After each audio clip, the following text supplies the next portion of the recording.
सुस्वागतम प्यारे विद्यार्थी। आज हम 11वीं कक्षा के हिंदी किताब साहित्य सुधा से पढ़ेंगे एक कविता जिसके कवि हैं दुष्यंत कुमार और इनके द्वारा लिखित कविता है हो गई है पीर पर्वत सी।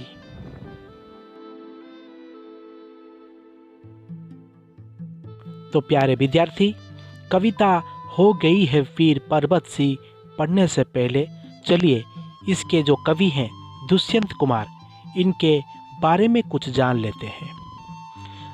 उर्दू की लोकप्रिय विधा गज़ल का हिंदी में भी महत्वपूर्ण स्थान है।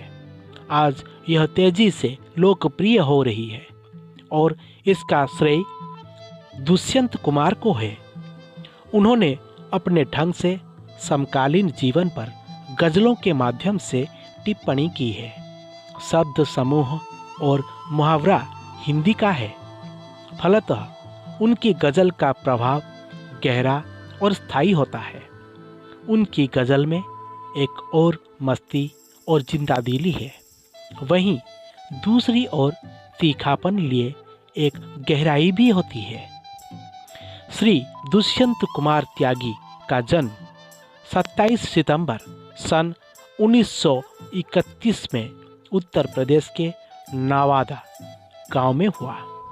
इनके पिता का नाम श्री भगवत सहाय और माता का नाम श्रीमती राम किशोरी था। इनका पारिवारिक व्यवसाय कृषि रहा है। वे स्वभाव से बड़े निर्भीक, विद्रोही और अलमस्त थे।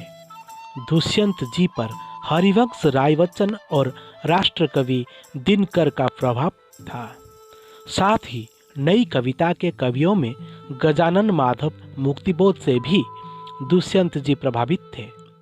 एमए करते समय दुष्यंत जी ने अपने महाविद्यालय के जीवन में विहान नामक एक छोटी पत्रिका का संपादन भी किया था। हिंदी गज़ल के क्षेत्र में दुष्यंत जी को युग निर्माता कहा जाता है। हिंदी गज़ल लिखने से पहले वे नई कविता के समर्थ कवि के रूप में परिचित हैं। राम शेर बहादुर सिंह एवं त्रिलोचन शास्त्री की हिंदी गज़लों से उन्हें प्रेरणा मिली। सूर्य का स्वागत, आवाज़ों के घेरे, जलते हुए वन का वसंत आदि उनकी चर्चित काव्यकृतियाँ हैं। नई कविता में निहित कृत्रिमता, अति बौद्धिकता एवं शब्दों की काटछाँट से उबकर उन्होंने अपनी भावभूमि के लिए गज़ल जैसी नाजुक, सरस और समतल धरातल की तलाश की। अपनी अभिव्यक्ति को आम आदमी तक सीधे सीधे पहुंचाने के लिए उन्होंने गज़ल जैसी विधा को अपनाया है। साये में धूप उनका गज़ल संग्रह है जो 1975 में प्रकाशित हुआ।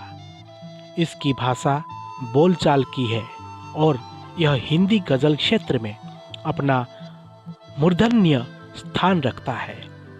अपनी दोहरी तकलीफ को आम आदमी तक आसानी से पहुंचाने के लिए उन्होंने आम बोली का उपयोग किया है ताकि अभिव्यक्ति सहज हो सके। ज़्यादातर उर्दू के प्रचलित शब्दों को उन्होंने अपनाया है। अपनी गज़लों में उन्होंने सामाजिक एवं राजनीतिक संदर्भों को लिया है।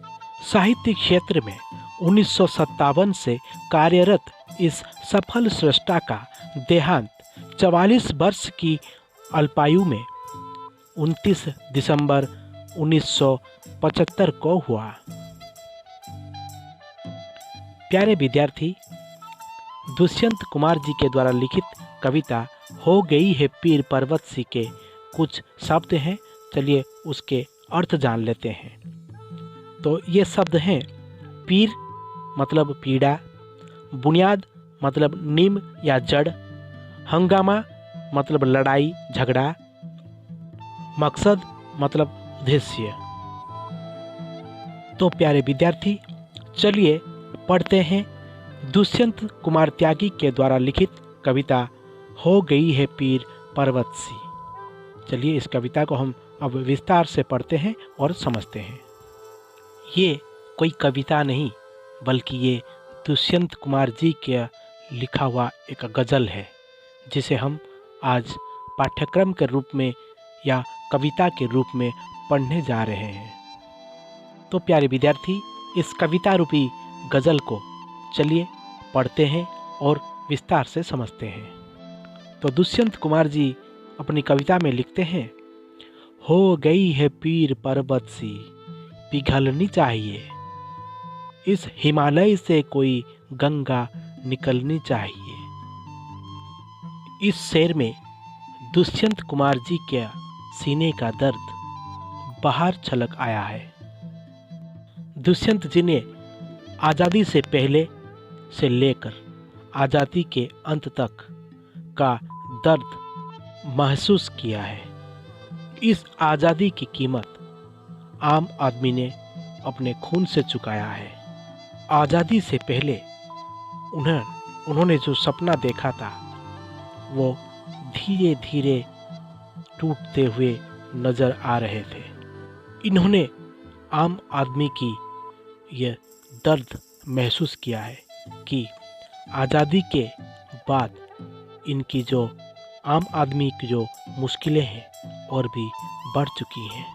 आम आदमी का दर्द इतना बढ़ चुका है कि आज वो दर्द एक राई का पहाड़ का या पर्वत का रूप ले चुका है। दुष्यंत कुमार चाहते हैं पीर पर्वत सी जो है वो पिघलनी चाहिए।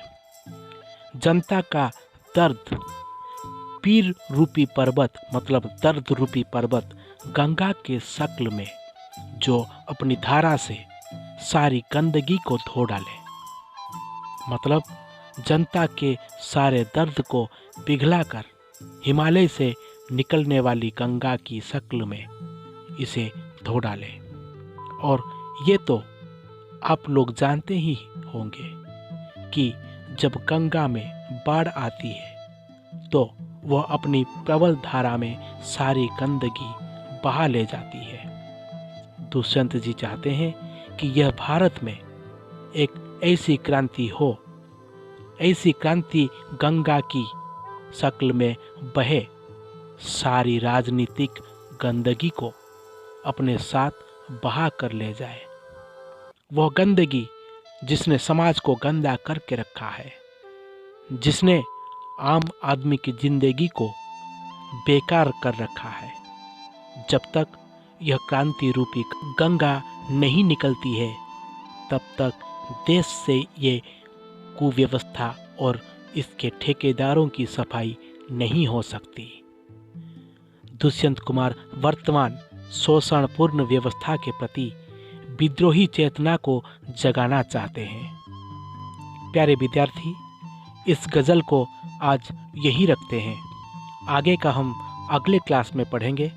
तब तक के लिए हमें इजाज़त दीजिए। धन्यवाद।